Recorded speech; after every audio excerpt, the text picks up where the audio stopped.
I'm Mike Hall, the Executive Director of the Three Rangers Foundation, and through our mission and programs, we support the Ranger Regiment's Ranger for Life program by providing experience, guidance, and vetted resources to current and veteran Rangers and their families. We support the Ranger for Life program by providing benchmark transition assistance. We understand that transition is a lifelong event, but that starts at enlistment. We maintain transition counselors at each of the Ranger battalions, offering timely and personalized support in the regiment's transition Big Five of mentorship and networking, education, financial wellness, VA benefits, and holistic fitness and wellness to active duty as well as Ranger veterans and their families.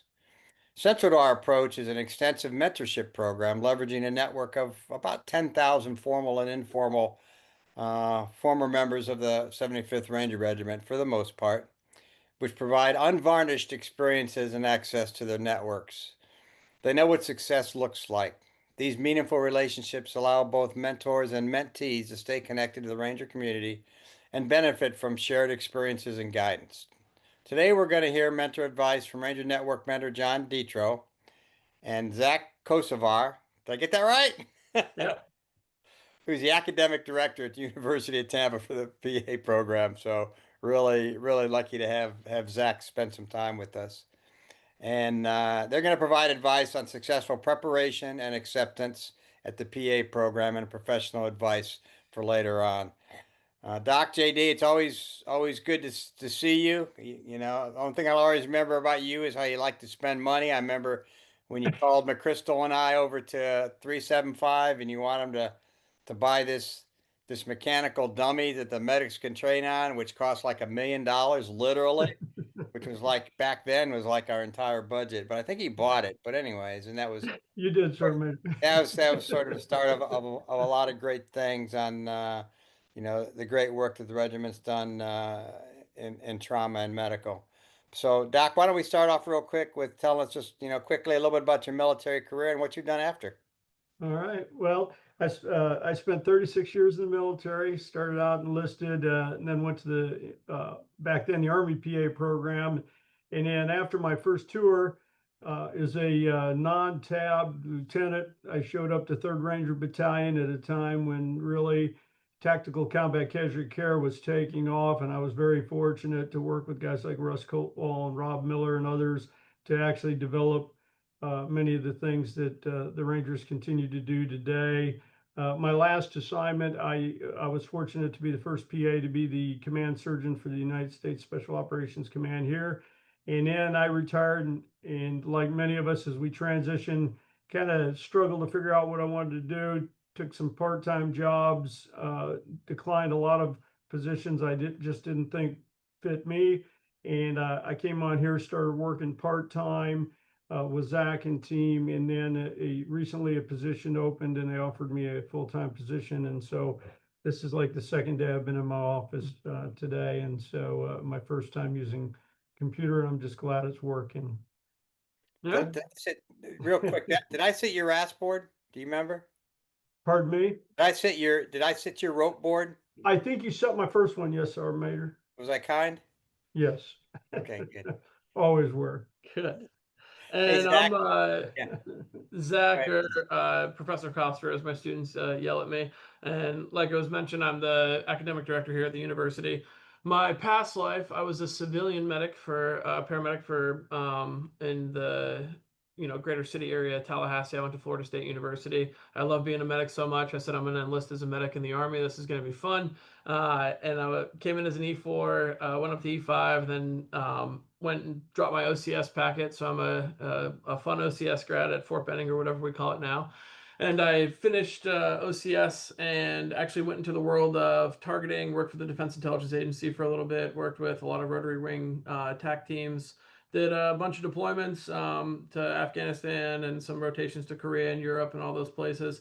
and I didn't really do a lot of medicine inside of the military. I was, shadowing our PAs and did our, medevacs, but I applied to IPAP, applied to civilian schools, and during the drawdown made the decision to finish my time and got out of the military at about the 8 to 10 year mark. Did a little reserve time to close out my second contract, and then went through PA school and started working in the emergency department. And I still work clinically in the ED, and I still work in my office here in academia, and I love all of it. Yeah. Yeah, but JD speaks very highly of you, so I appreciate your time today. Let's sort of Absolutely. start. Let's go into a couple questions here. I mean, Mhm. heard a little bit, but how did you decide? You know, how do guys decide? If going to the PA school is the right path compared to the medical school or nurse practitioner or just continued on as a specialized RN. I mean, what's unique about it? I mean, I have my Yeah. own personal, very favorable opinion, but Yeah, I think, we'll speak mainly of those transitioning out, but it'll also apply to those that are looking at IPAP. I think one of the unique things, and one of my old bosses, John Balzer, former consultant, said the PA is kind of like a stem cell in medicine. So one of the greatest benefits about being a PA is you finish PA school and you can really practice in any field of medicine, whether you want to do emergency medicine like Zach. I did orthopedics. And I did orthopedics for a while and decided, okay, I'm going to go do some primary care stuff, so you can bounce back and forth. And I think one of the other advantages is the PA school. It's 2 years versus somebody going to medical school, which is 4 years plus a residency, so you could be anywhere from 7 to 15 years depending on what you decide to do. And then with the nurse practitioners, they're kind of limited in what specialties they do. Many times they'll graduate, maybe do OBGYN or pediatrics. So they have, I think, a more narrow path than we do. And so to me, it comes down to, what is, your goal. So I usually tell Rangers, if you want to go to med school, I wouldn't probably stop, become a PA first and do that. Although we've had great guys like Andrew Fisher, a longtime Ranger, have done it that way. But life gets in the way. You get married, you have kids. So I usually tell folks, if you really want to be a doctor, just go to med school.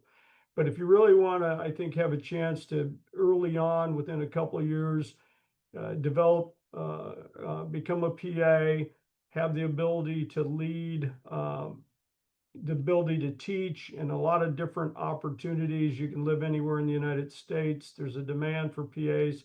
I think it's a great career opportunity. And I also think that the opportunities in leadership continue to expand as we see more and more states recognizes the physician assistant, now the physician associate, as being independent. And I think as that continues, there'll be more and more opportunities for PAs. Zach? Yeah. So I'm gonna steal something from Colonel Jones. Actually, he probably coined this from someone else, but I'm gonna steal something from him. There's three things when people ask me this question. I get this question, I think every week for the last couple of years. There's three things that always get brought up when you start looking at nurse practitioner, PA, or MD school. The three things that you're always going to spend two of to get the other one, right? So time, money, and knowledge. Those are like your big three, right? And it depends on which two you're sacrificing to get the other one. So school, wherever you go to, nurse practitioner, PA, medical school, spend a lot of time, spend a lot of money, and you're trying to gain a bunch of knowledge. You get done with school, you're taking all your time and your knowledge to get a bunch of money, right? And then you take all your, money that you got and you buy a bunch of time with it, right? When you get finished. So it all comes down to which one of those three you want to use, right? When you get to the nitty gritty of it, obviously medical school is going to take a bunch more time and a bunch more money, right? And that time and money breaks down to about 7-ish years to 10-ish years if you do a fellowship. And it's a lot more knowledge. And at the end of it, you get paid a decent amount more, right? In PA school, a lot less time, 2 years, 2 years and 3 months for some programs, a lot less money than medical school is, and you don't get as much knowledge, but you get a lot of knowledge, right? So it's the same curricular outline as medical school, just reduced in the amount of load we put in the depth, right? So nurse practitioner school, of course, is going to line up pretty equal to the time and money spent in PA school. And then it just breaks down to the prerequisites, what you want to do. Like John was saying, there's a couple of fields that are pretty niche to nurse practitioners versus PA. But when you get into, outside the philosophy of those three, you got a discussion of what do you want to do in medicine. If you're looking to be a doc, I 100%, a doc meaning a MDDO, I 100% jump on John's bandwagon. If you're looking to be a doctor of osteopathic medicine or a medical doctor, go to med school, right? There is no need to hit the brakes and stop at PA school. If you want to work in an echelon of care where you have lateral movement freedom, meaning a PA, today I work in emergency medicine. If I hate it tomorrow and I want to go work in pediatric medicine, I can go do that. I can apply to a job in pediatric medicine. And in 4 months, if I hate that job, I can go apply to a job as a nephrologist. A medical doctor, you pick your residency, you pick your fellowship and your specialty, and it is very difficult to get board certified in something new. Usually it takes a lot more school. So the lateral movement of PA is very, and NP as well, is very freeing in your occupation. So that's a great piece of that where you could have a lot of lateral movement freedom. The nurse practitioner route, they do have the fields pretty cornered. If you see an OBGYN, a midwife, anything that has to do with labor and delivery or pieces of that medicine, that's pretty much going to be a nurse practitioner. The timeline is the same. However, I don't know of any nurse practitioner schools that allow anyone in who isn't a nurse, right? So you have to hit those, kind of milestones in your career where you have the prereqs for each one of these. In most PA schools across the country, the prereqs are pretty, stapled out and are pretty lined up across the country. So it's just how much time and how much money you want to spend and how much knowledge you want to gain. That's going to tell you which one you want to do. Yeah, And one other thing, one other caveat I'd say to that is the PA profession started with Vietnam era medics. And so the majority of programs are very veteran friendly and they understand the value that the veteran brings to the program. And so I think that's a big plus for our folks. yeah. Thanks. Yeah, I appreciate that bit of history too. I'd heard that before. How competitive is PA school admission? And more importantly, I mean, what should guy the regiments especially, treats guys very well, gives them the time to prepare for what they're going to do next. So what should they do to prepare? Well, first, I'd say competitively wise, PA school is very competitive because it is a great career. Within the 2 years to 2 years and 3 months, you finish the program, you can immediately go into work. You can transfer, like Zach said, between specialties. And so the competitiveness is really, you're really looking at folks with the same level of credentials as those that are going to med school. The difference is, what they want as far as quality of life and what is their expectation when they graduate.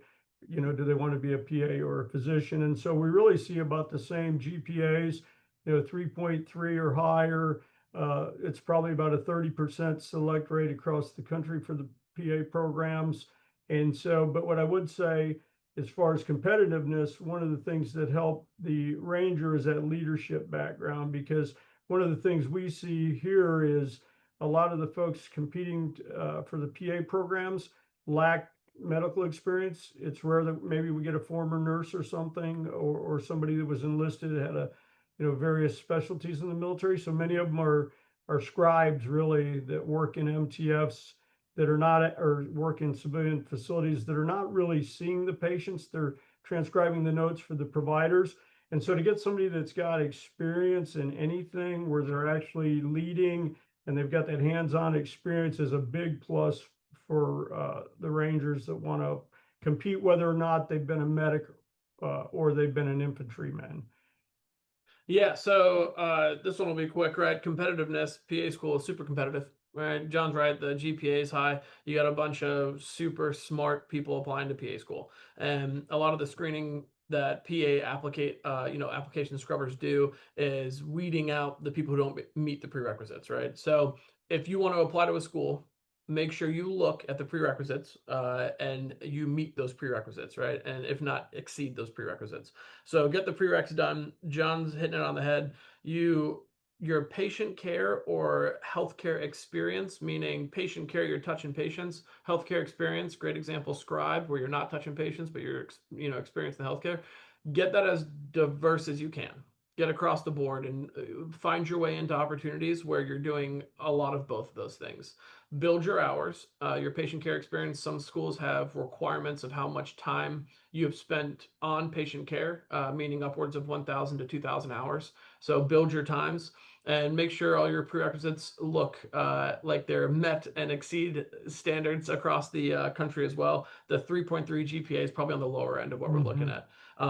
But the acceptance rate across the board is pretty good when you compare it to the amount of applicants we have, like a 30 to 40% acceptance rate. But it is extremely competitive for guys coming out of regiment or guys coming out of the military. You have a leg up of what you can leverage when it comes to interviewing and how competitive your application looks just with your prior experience.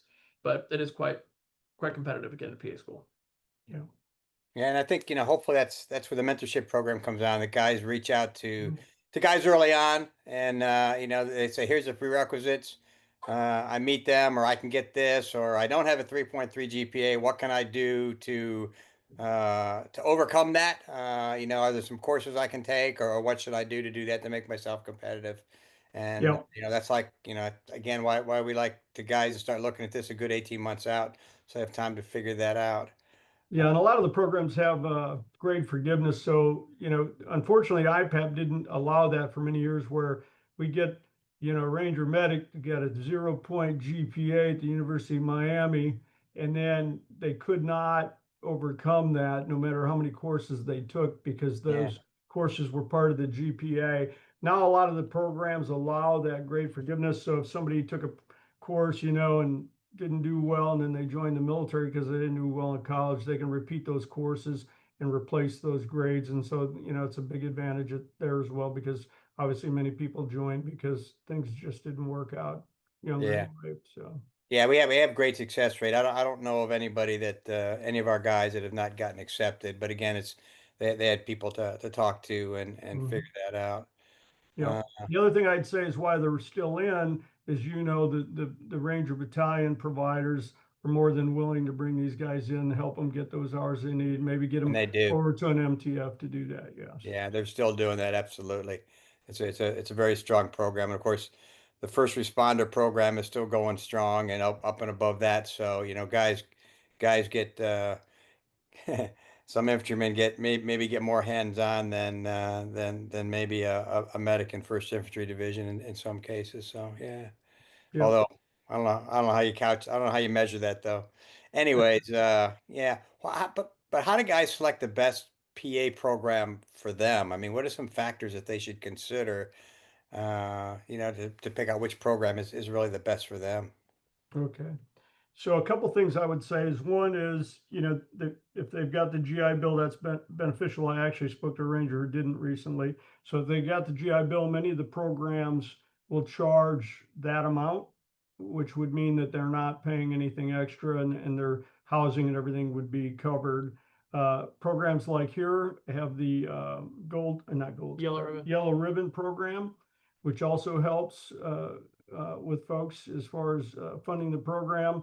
I think, for veterans, it's probably good to look for a program that has a good reputation with veterans attending because those institutions also have things outside of the program itself that benefit the veterans, different veteran organizations within those programs. So you got programs like Duke University, medics out in Washington, that are that are known to have started with medics that continue to support medics.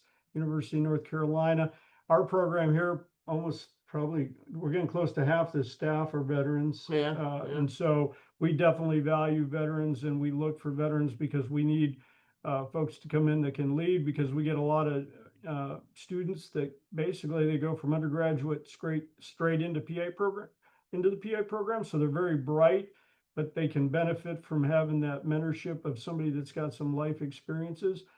So I think those are some of the things. I think, location, Florida's a nice location. We're not trying to sell it, but yes, we are. Come down to Miami and it's sunny all year long versus, back in Michigan where I'm from, where you got to deal with the winters and things like that. Do you have family that are close by, especially if you're married and you have kids and you decide to go to school? Is grandma and grandpa, nearby, or another family member that can be helpful when you need them? So those are a few things that I can think of. Zach, other Yeah, so here's what I'll tell you, and I experienced this, when I was applying to school. This is legit the bottom line.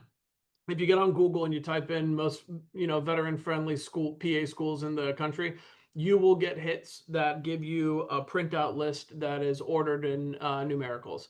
I have no idea how any of these lists are made. I don't know if they're I can accurate. tell you they're paid for. Yeah, exactly. So if you are going to use that as your pinnacle, don't, right?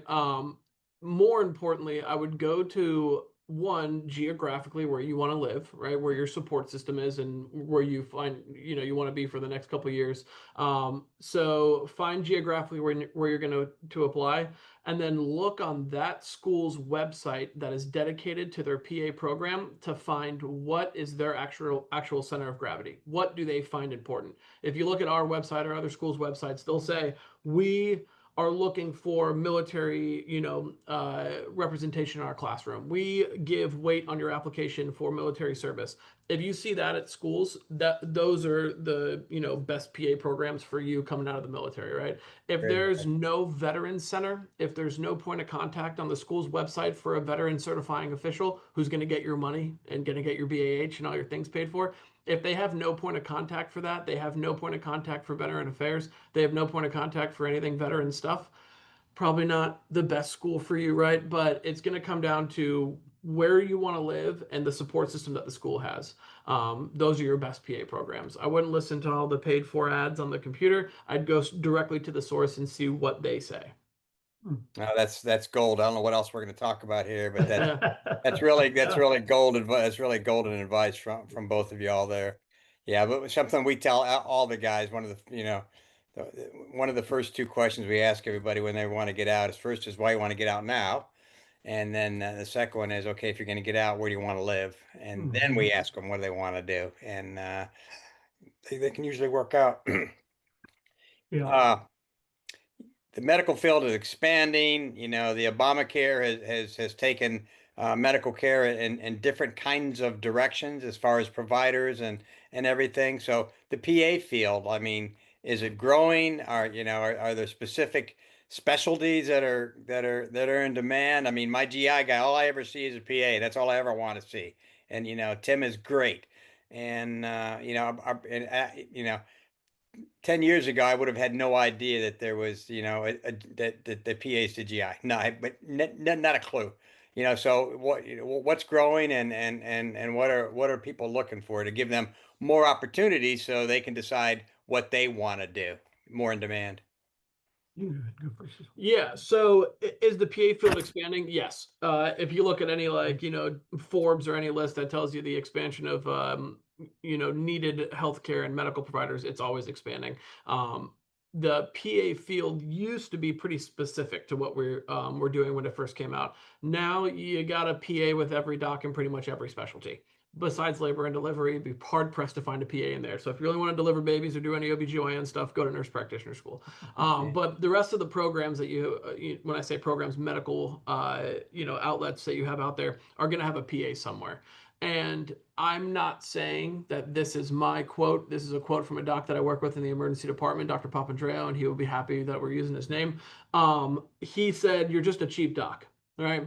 And we do not go through medical school. We do not go through the amount of training that they go through. But in reality, we do not get paid as much as docs. We did not go through the amount of schooling. So it is very advantageous to hire 5 good PAs with 1 attending physician overseeing us than it is to hire 5 attending physicians and 1 PA to help them.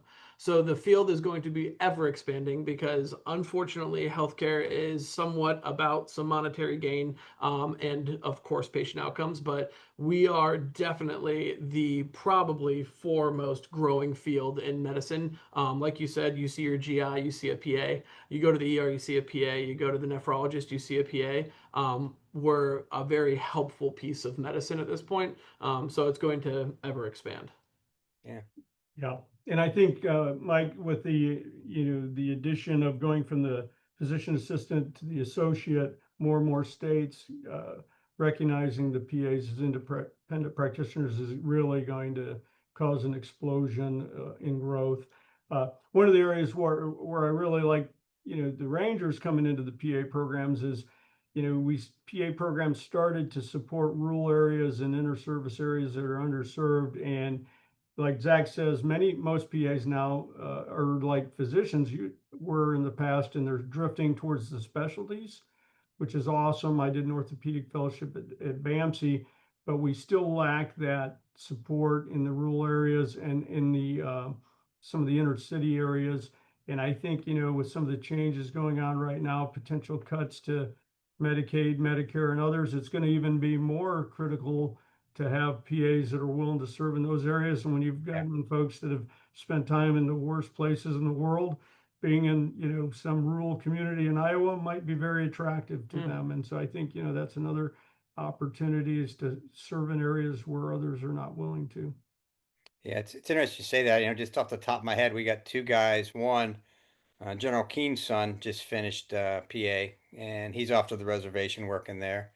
And Mark Fields, one of my old company commanders, he ended up he's out working at the reservations also. And I got a chance to visit that. Some of the 18 Delta course. I would go out there because I think they're still sending guys out there to work because I mean it's what an opportunity to operate. Yes, yep. They were still Yeah, seeing leprosy in some of these Yeah. places yeah, not that long yeah. ago.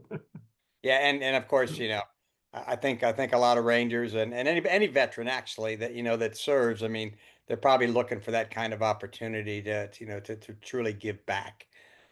So yeah. Uh, yeah, what are y'all both have touched on this, but what are the best strategies to pay for PA school? I got this one. Yeah, here we go. This is my bread and butter, all right? No, sir. So, Yeah. yeah. So, Because life is about how you use your money so you can use it for something else. So exactly. yeah, this Yeah. is a great question y'all, quite honestly, that y'all provided. But yeah, it's a very valuable question. Yeah, how are you gaining the knowledge by spending your time and someone else's money, right? So, Money. Yeah. um paying for a PA school. One, make sure you look up, and this is going to get specific because it can get rough for a couple people. When you look up your PA school, look up the total cost of tuition. And then also look up where you want to apply to PA school, what the BAH looks like. Because with your post 9/11 bill, you're going to be getting O5E pay, I'm pretty sure, with most of the places. So look at the absolute cost of the out the door for the PA schools you're applying to.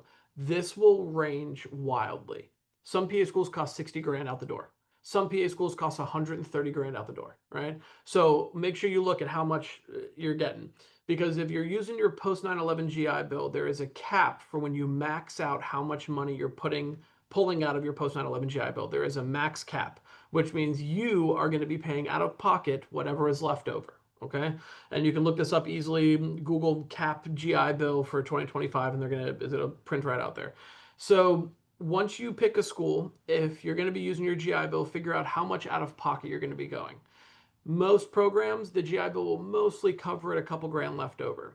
Then look if your program is a yellow ribbon program, which means the school has a tax cut to give veterans who are using post 9/11 GI Bill money towards their tuition, books, and fees, and they get their tax cut on the back end. So most programs give, or universities give, for master's level, usually like $3,000, $5,000, sometimes $1,000, so a couple extra grand.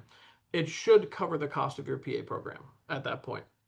Make sure the cost of living doesn't exceed your post 9/11 GI Bill BAH that they're going to be giving you, where you're going to be living and what you're going to be making if you have a family or other people that you're going to be supporting individually or not. So now you have your GI Bill max. You know how much you're coming out of pocket. You have your yellow ribbon programs. Look, if your school's a yellow ribbon program, only a few are. You have your BAH. The last piece that everyone forgets is veteran specific scholarships. The Society of Army Physician Associates, the other scholarship funds, you have Nolan, you have state scholarship funds that are specific to military, PAEA, even AAPA, all these accrediting bodies have specific military scholarships. I had zero out of pocket at a private school university because I applied for these scholarships and I got these scholarships. And I am not the smartest person in the room writing these letters, all right? But they are very, very doable to get these scholarships. So apply to every scholarship you see that is dedicated to this field. And I'm talking like thousands and thousands of dollars of scholarships. You should have most of the program covered by the end of all of those steps, right? But that's where you start getting into making sure there's a veteran certifying official who knows how to put together your post 9/11 GI Bill packet for a master's program. Yeah, the only other thing I'd say, because I have spoken to at least one ranger who they paid his college off and for some reason wasn't eligible for the GI Bill, is, there's the opportunity to serve in the reserves, the National Guard, another service. We have 3 students in the, I guess they're the junior class, Yeah. that are the Navy who NHS, signed up. yeah. They're in HPSP scholarships. They're being paid while they attend school. And they're saving their GI Bill maybe for something later. And so there's other opportunities out there like that with the any of the services, and it could be a reserve or a guard type position if folks want to continue to serve Yeah. as well. The Health Profession Scholarship Program, the National, what is the Navy one? The National Health Service Corps, is it whatever it is. Those, if you're not wanting to get out and cut ties completely, reserve is always an option. But those are also options where you start getting into those rural communities, and those are pretty robust, like pay back all of your loans kind of situations. So that is also an option. We have a lot of students who did the Navy's NHSC. That's what it is, the National Health Service Corps. Yeah, and the Army does it on the backside. You graduate, and if you have, if you've got student loans or something, because maybe your GI Bill didn't cover it, then they would pay on the backside, and then you would join and owe a certain number of years, whether it's reserve or guard. Yeah, we have JD, you probably know, but we have the regiment is funded education counselors at battalion level, and the ladies are great. But Good. and we have a very, very extensive list of scholarships. But when you get a little bit of time, if you happen to have it written down somewhere, and you could send us, these scholarships that are particular for this. I mean, we have because we do have some specific categories that we'd love to pass it on to regiment and of course put on our website. So Yeah. Sure. it would be great to have.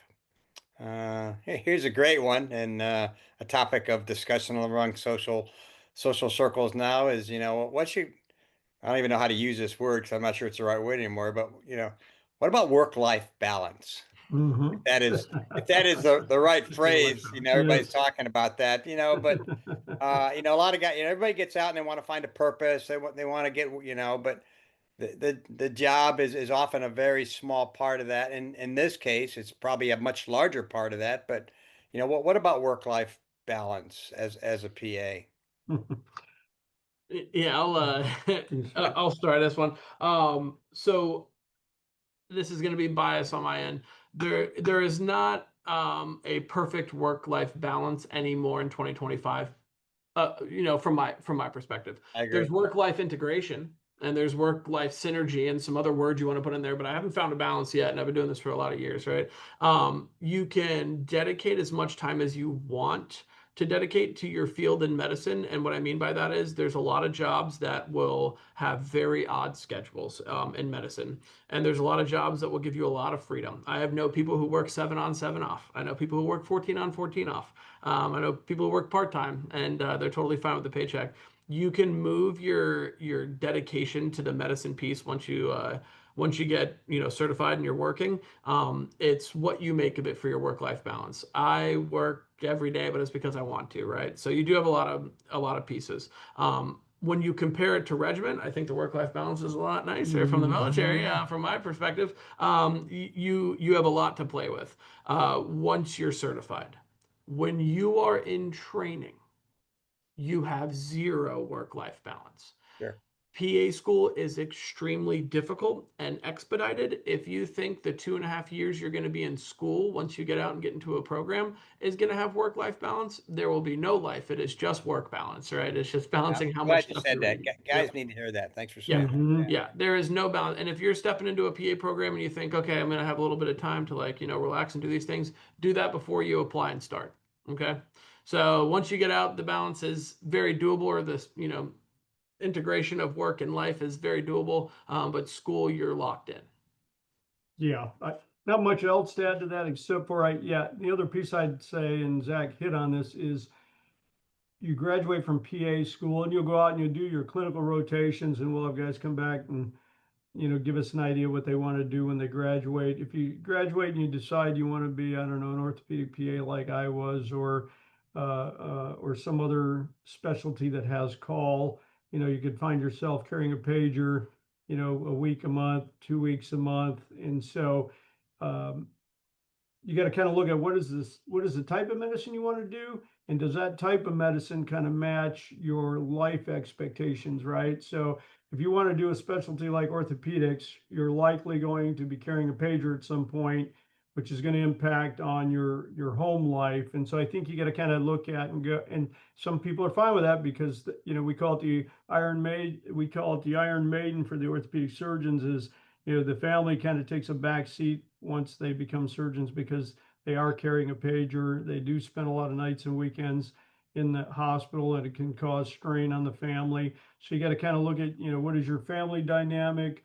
What is it, the specialty that you want to do, and does that specialty align with your life expectations? And sometimes I see that it doesn't. The good thing is, as a PA, you go out and you say, okay, I want to do whatever specialty, and you decide it doesn't work for me, well, then you can adjust, and then you can, Yep. find something that will work for your family situation. Yeah, usually folks come out, a lot of them are still single in that, and then I like when they want to go into something that's going to be difficult because they're going to learn more. And then once they've learned more and then they decide they want to slow down, I think it's an easier path for them. And so a lot of our students graduate and they want to go into emergency medicine or somewhere where they're going to see a wide variety that makes them better for whatever else they choose to do later. But many of them come in here and they do have family, they may have teen kids and things. And so, they can look at that as part of their decision making. Whether you serve 4 years or 38 years, at a certain point, everybody sort of looks back and say, "Man, I wish I hadn't gotten out when I got out." Yeah, That's hindsight. But usually when it happens for a good reason. But so a lot of guys like to stay connected. So how can PA stay connected to the military, the veteran community? Just so you can have someone to talk to and tell your stupid irreverent jokes to that they'll laugh at and everybody else would call the police on you. So how can they stay connected? Zappa. I just went to the Zappa conference. It was great. It's the crew. When you Society Army PA. Yeah, the Society of Army Physician Associates now. They have a conference every year. It's ran by an entire body of, I think we had like standing room only. It was like 600 people who showed up to Fort Sam Houston this year. I just got back last week. But they have a great community and open forums to speak, and the most support I've ever seen. General Solis was there, and the Surgeon General Isaac Geary was there to speak. And it's a huge community of individuals who are civilian and active duty and reserve and National Guard, the whole group. And I've been a member of it, I think, when I applied to PA school, and they have a great scholarship as well. But yeah, that's definitely the community that I would point out first. Yeah, and then the other one would be the American Academy of Physician Assistants Right. has the Veterans Caucus, which brings in folks from all the different services, which is helpful. But what Zach brought up is we finally got him to move the conference out of Fort Bragg to San Antonio a few years ago, which has allowed the Society Army PAs to bring in veterans from the other services. And so every year now in San Antonio is an annual conference. There are a lot of veteran organizations at the universities. There's one here, so folks, some of them participate in the local veteran organizations. You obviously got the VFW, the American Legion, to provide support. Some of the individuals that have come through here that are veterans, they want to continue to serve, but maybe they don't want to serve in the Reserve or Guard, so they may take a position at the VA, providing care to our veterans. And so I think there are a lot of organizations out there to help. I think the problem we have, I know myself, I'm kind of an introvert. I don't want to say I'm a loner, but I'm not, my wife is ill, so I don't have a lot of time to go out and socialize at the VFW or the American Legion. But I do think, when folks do transition, it's good to link into some kind of veteran organization to have that support. Folks that speak that common language, I think is very helpful for the majority of our folks that transition. Yeah, as I finish up, maybe from each of you, maybe anything else you want to add, or maybe one lessons learned to say, hey, if nothing else, remember this as we finish this up. Yeah. Here's my last two, because of course I got to go interview more students, right? Here's my last two pieces, right? The cause and effect timeline, like the journey to getting your application in, the journey through PA school, it's nothing's overnight, right? You're going to look at your transcript, you're going to have to redo classes, you're going to have to take classes for the first time, you're going to have to set up a schedule and do all these things. The timeline of that prepping your packet is going to take time and dedication. The minute you get in is going to take more time and dedication, right? And then the minute you get out is going to take time and dedication to make sure none of your patients die. You don't do something stupid, right? So it's a lot of time and dedication on a pretty big, longitudinal timeline. So look at that timeline and make some realistic goals. I see people try and, take every prerequisite in a couple of years working in regiment or, doing 3 other jobs. And I go, that's not gonna happen, right? Give yourself a reasonable timeline and then leverage your experience when you do interview. Leverage everything you learned from the military, your resiliency, your grit, your, moxie, and all the other things that you learned. Leverage all those things to show them that you're not the typical applicant, because I promise you, whoever's watching this video is not the typical applicant, and your interviewers know that, the programs know that. Leverage that, all right, and make sure that they know that this is what you want to do with your life. Yeah. I think Zak has covered all that. I would just make one comment. There is something called CASPA, which is the site where folks put their applications in. And one of the benefits of that site is all of your information goes there, and you can pick the schools you want to apply to versus the old days where you had to mail everything to each individual university. And so that's very helpful. And that does help with some of the timeline. Then I'd say my only shameless plug is we want Ranger veterans to apply for the University of Tampa. Oh yeah, come here, come on, Come here. Yeah, we'll interview you. I love Yeah. it. Yeah. Well, this has been very, very valuable. Zak, I sent JD the information. I hope you'll sign up to be part of our mentor network. We'd really love to have you in the network. I know the guys would certainly learn Mhm. learn a lot Sure. from you on how to be successful. And yeah, I'm certainly going to pass this on to Colonel O and Scotty Gilpatrick. I'm sure they'll find a good use of it, and I'm sure they'll find some ways to pick at you also. Oh, for sure. Yeah, Scotty was one of my medics when I was a first sergeant a long Yes. time ago. Yeah, and he hasn't changed a bit. No, Yeah, he he will hasn't. definitely harass you. He's doing great things. Thanks, Zak. He's doing Great great Yeah, things. meeting you. I gotta go yeah, interview some he's people. there at Regiment now, right? Yeah, he's up there and he's doing some great work. Actually, in this area is we brought in some VSOs, so the Nice. medical professionals at regiment and all the battalions understand what VA is looking for. So Mhm. and it's gone very, very smoothly. I mean, guys are getting out now and pretty much the records are scored away. And if your records are scored away, it's pretty easy. I mean, you don't even need Yes, a VSO. You just drop it off and it's automatic. So you've good. been doing some great, both Colonel O and especially Scotty been doing that. Taking that initiative. They actually brought some folks in and during one of their medical conferences. But Yeah. yeah, it's And I still did talk to the surgeon recently because one of the things he was looking at specifically was TBI and yeah, VA claims. And one of the things I was telling him is right now there isn't a separate exam for traumatic brain injury or relative low level blast exposure. If you got a headache, there's a headache exam. If you've got vertigo, there's a vertigo or it falls under the ear exam. And but what I did tell him, and they're doing some of that, is now many of the units are getting blast monitors and other things to record exposures, and SOCOM's got the cache, which is helpful because it can pull in a lot of that information, and folks down here in Tampa then take that cache with them as part of their claim process, so they can present it to that examiner, which is very helpful, I think. Because most of the folks doing the exams don't have any military experience. and that helps give them an idea of what they need to do. Things like jump logs, very helpful, because the good thing is the VA recognizes even folks without information in their record that are paratroopers. They recognize that just being a paratrooper alone increases the risks of back issues and all these other things, ankle, etc. And so it's a lot easier to get something approved, even if it's not in the record, if they include things like that. But we'll talk about that when we do the interview.